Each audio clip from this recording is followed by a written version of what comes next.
Mr. McCaffrey. What's going on, baby? We are in a unique spot. Love this place, man. This place is it's pretty special, man. Yeah. Which we were talking about doing this podcast and where we wanted to do it, where our studio was down for a little bit and we need to get one out. So decided to come here, right? Martire Family Arena has been a special place for us. I think beyond just the thing that you want to talk about today, it's been a place where you and I have come and had a lot of great conversations walking around up here. Yeah. Beautiful arena. I love the name, Martire Family Arena. You know, it really is just a good, fun place to be. Yeah. It's, to your point, it's been a tremendous place of for ideas and for growth of LivFree. So I kind of want to dive into that. So, when you joined LivFree in the official capacity, we'd done the youth sports thing, and then you had come and said, Dan, Jerry reached out, talked about a 24-hour game with adults, and ran with it, man. Tell me a little bit about that, man. Yeah, I mean, when you have your kid involved in youth sports, you got to jump through some of the hoops, and one of the big hoops of hockey is you got to go to your uniform fitting, and one of them was do their uniform fitting at Benson Ferguson's in Orange, Connecticut, and just on a random day went there. You have like a week to get your uniform fitted. Walked in the door, bumped into a friend of mine that I coached with before, coached alongside before, seen his kid play hockey. This guy, Jerry Tabella, he plays with my cousin Chris, and we just did that thing where we doing the small talk while we were waiting in line for our kids to get fitted, and he started talking about the change that I had made in working with LivFree, and Chris had told him that I was the kind of guy that could take an idea and really make it happen, and he threw out the idea of a 24-hour hockey game, and I know I jumped at it. So tell me why you jumped at it. I know, personally you shared your story with me a little bit, but maybe share with our audience about why hockey is so important to you. As we have the Zamboni drive and maybe we'll... So we're going to hoping the sound works here. Yeah, it's fine. We'll work our magic through Adobe if we have to. I mean, hockey's interesting. It's a sport that I would say has really kind of been a part of my life for, probably the last 8 to 10 years. It's growing up in Massachusetts, like hockey's something that you just have. It's there. I was not a player. I went to probably one of the top prep school hockey, the top hockey prep schools in the area, and I was a skier. So there was hockey was always something that we went to. It was like when your fan base went somewhere to go cheer for something, hockey was what we did. It wasn't football, it wasn't baseball. So I always loved the game. But it really came about, after Mia had passed away.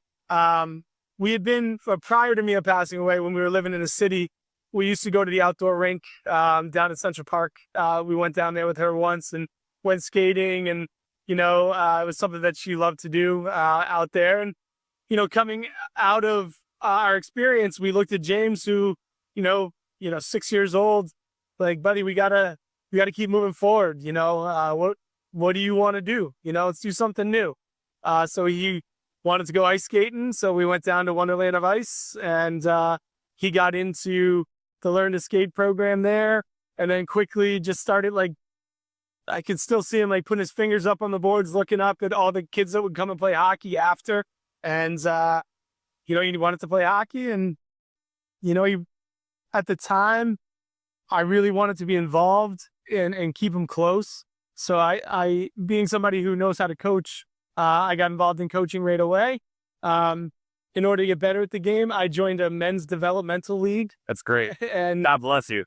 And you had never played before that. I mean, I've beyond pond hockey and stuff like that. Again, I've been skiing since I was real little, so I understood the ideas of edge work and stuff like that. And I would say I picked up on it pretty quickly. But yeah, I'd never played organized hockey before. It's great. So I still remember the anxiety of joining that developmental men's league. I'm like, what am I getting into at this here?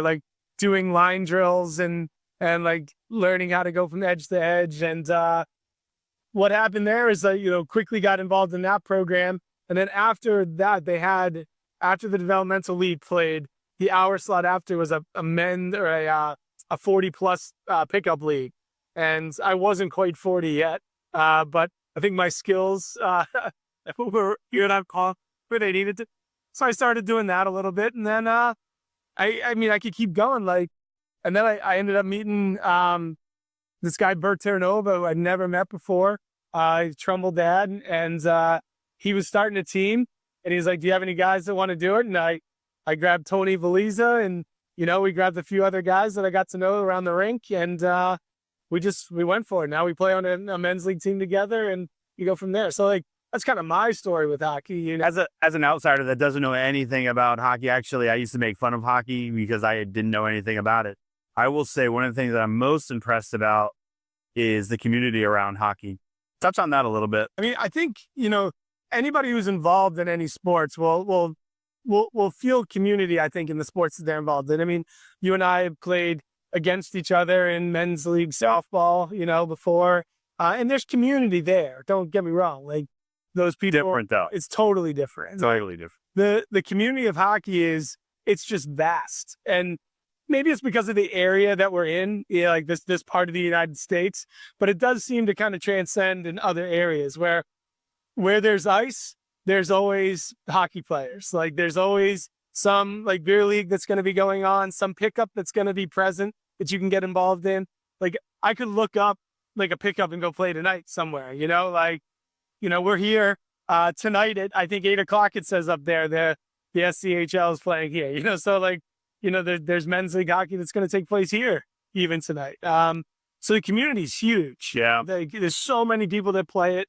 But like, I think what really makes hockey special is like, it is such an explosive sport. It's so fast moving that you're going to run into somebody. You're going to wrong somebody in the game at some point.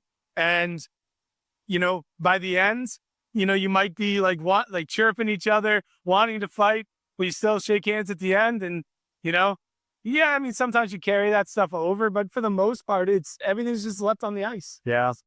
It's a release for everybody. So going back to this 24-hour game, when you had come to me and you're like, Dan, I think this is it. Like, obviously I want to be fully supportive. We had what we felt at the time was a very lofty goal of raising $90K. That was the number, right? It was like 90. Yeah, we started with we needed 60 players and $1,500 was what we were going to do. So $90K was the thing. Yeah. That's how we'll view this as a success, right? And, if I'm being honest with you, I mean, because I didn't know anything about it, didn't know if that was really attainable, but screw it, let's go for it. Let's take the risk. And wow, was I blown away. The total number was over $173,000 raised, which was great, right? And just because I'm leading with that does not mean that was the most important. Correct. Because what I found was the stories that happened on the ice and after the ice. Touch on those a little bit, because you have some cool ones, man, especially with Corey and some of the other kids that participated. Yeah, I mean, it's interesting. Whenever you start something and you start sending ripples out, they start colliding with other ones, right? And you start to see, like, we have the reason why we start an event, and we know that the community is strong that's out there, but then other people have connections to it as well, and reasons why they are going to get catalyzed by what it is that you're trying to do. And, there's so many cool moments about the 24-hour game that came out, and then just the communications with people after and even during, like, as the fundraising started, like, certain guys that really got behind it and why they got behind it, was really cool. We had, there were probably a conservative estimate, like at least 6 people who had gone through cancer out there. One of them was our oldest skater that was out there, a guy that plays on my team who was out there, after going through the treatments that he went through for the cancers that he had, and he would come out and he would play, like, I think the cool part of this is that we had tremendous connections and energy going from our interns that were involved in what we were. And they did such a great job. All the way through people who had never met us before, who were just blown away by the fact that this was the first time we'd ever put on this event. Because I think you and I said the most successful element of this was that a majority of the people that participated in this and attended to watch were like, well, how many years have you been doing this? And I was like, this is number one, you know? And I think that's a tremendous compliment when you go into running an event that, you know, when it's successful and you have no barometer for what it's supposed to look like, it just was love. Like, just went out there and put as much love as we could into what we did and received so much back. Yeah. You know, and it wasn't just a fundraiser, which is, you know, my biggest thing is whenever you can touch on a bunch of different aspects of something, that's when you know that it's right. And in the moments of joy that we were able to fulfill out on the ice, we had two great influencers, Swaggy P and Brody True, came out, and they were tremendous. They did great. And then, you know, having the families, having some kids represented that were facing cancer, or just finished facing cancer, being out there on the ice and making those memories. And some of them will never forget it. I mean, the coolest part of that whole thing, the opening showcase that we added to that, was that we already had 83 players that were here. And we had, you know, 4 refs that had shown up to start, or 2 refs that had showed up to start helping at the beginning. Then we had Swaggy and Brody in skates. Both of them had camera people that were in skates. We had, what was it, 8 kids that were down there, all in skates. You know, we had, you know, there were over 100 people on the ice to start this whole thing off and kick it off, with just so much energy. As you know, 500 people were in the stands watching all of it. I mean, what an amazing way to kind of kick off something, you know, with almost 600 people being in one place for the one reason we were there, using their sport. And using sport to do good, man. And it's exactly what we're set out to do. So hockey, you know, obviously 24-hour game was super successful. Maybe we'll drop some info on the next one. Maybe we won't. I don't know. We'll see how the rest of this goes. But in the end, the video, the story that we tell about it now, again, when you start an event, you start explaining it to people. It takes sometimes a paragraph to do it. Yeah. Now it takes a sentence or two and some images to look at what we did. And we can already tell you that other venues have picked up on what we're doing, and they were not that Sacred Heart wasn't supportive, you know, but it was a harder sell to start with initially. Like, this is what we want to do. They were the guinea pig. Well, you know, whatever about this. Oh yeah, it's a really good suggestion. Let's do that. Let's do that. Now we just go to ones where, like, this is what we're going to do. This is how it's going to impact your community. Look how it impacted this community. And it's like, yep. Okay, let's go. So 24-hour hockey is something that we're not just gonna dip our toe in anymore. I think we're jumping in and we're gonna taking it to different states, man. We're gonna have a great time with it. Can I just add? Go ahead, man. Go. We're gonna do it in Michigan. Yeah, we're in Michigan. It's gonna be great. I mean, we have some time in this podcast. Talk a little bit about why Michigan, and what might be a good fit for us there. Because honestly, I do think hockey, 24-hour hockey, helped us move into. Oh yeah, no doubt. It definitely had an impact. So Courtney moved out to Michigan last year, right around this time last year. Joy officer. Yep. Yeah, and she plays a very important role at LivFree, and she wanted to stay on, and I knew that she could do her job wherever she wanted to go. And so she moved out to Michigan, and because she knew, I joke around, and it may not even actually be a joke, but she knows more about LivFree than me. And it's like, if she's out there, why not try to grow what we're doing out there with LivFree? And one of the important things that she's doing is creating the relationships with hospitals out there. So I flew out to Michigan few weeks, maybe about a month or two ago now, beginning of April. Flew out to Michigan to meet with her and to link up with the Children's Hospital, Michigan Children's Hospital of Detroit, to commit to helping 60 families out there, which is a really big deal. It's amazing. It's the first time since Yale and Connecticut Children's that we actually went out and committed to helping families. And the one out in Oakland, the Kaiser out in Oakland, was the first time that we went out and were like, hey, we'd like to help this amount of families.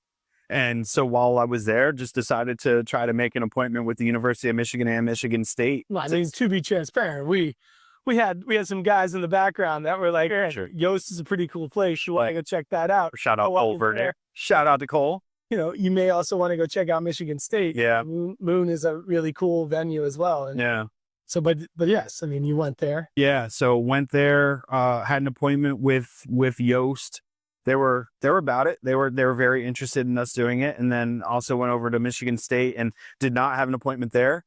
knocked on some doors, literally. Courtney and I literally knocked on doors, and we were let in. And once we pitched the idea with some evidence that it works, like, it was immediate. Yes, we can do that here. So very excited. I mean, planning's going to start fairly soon. We got to get through a few of the summer things that we got to do, but very excited about that, because that has the potential. Those events out there, one happening in April, the other potentially August. We're still in the works with Yoast. But those two events out there have the potential to help those 60 families that we committed to right off the bat. That's it. Like, that'll fund and also do what we are all about doing, which is showing them that, LivFree is about community, and the community that we are trying to inspire is people recognizing the things that they do in their lives, the passions that they have in their lives can be that platform of hope that we are trying to empower. And I think that's not only committing to helping 60 families out there, but being able to commit to running major events there as well to build the community. I mean, that's what it's all about. Yeah. And, as we're approaching on the 17 minutes, I will say, wow, what a perspective that has changed for me in hockey. It's been tremendous. The community's been great. I told the guys, and I didn't say much at hockey, but I told them they put their bodies on the line for our mission out there on the ice. Yeah, and from it, we've yielded new relationships. Yeah, we've built connections with some of these guys that are going to help us execute some new events that we're going to do. We've also, it gave us the fortitude to execute our first hockey camp. Yeah. It's just wrapped up, and we had 23 kids, from ages 6 to 12 on the ice, and they raised over $17,000. It's amazing stuff. It's unbelievable. Yeah, unbelievable. It's great. It's a great community. And so shout out to hockey, shout out to Shoe, shout out to Martire. Yeah. Special place. Yeah, man. Hockey's a special sport. Yeah. So, all right, brother. And we're gonna be able to bring it to more people here at the end of March next year. Let's go. Great. I'm a man. All right. Later, brother.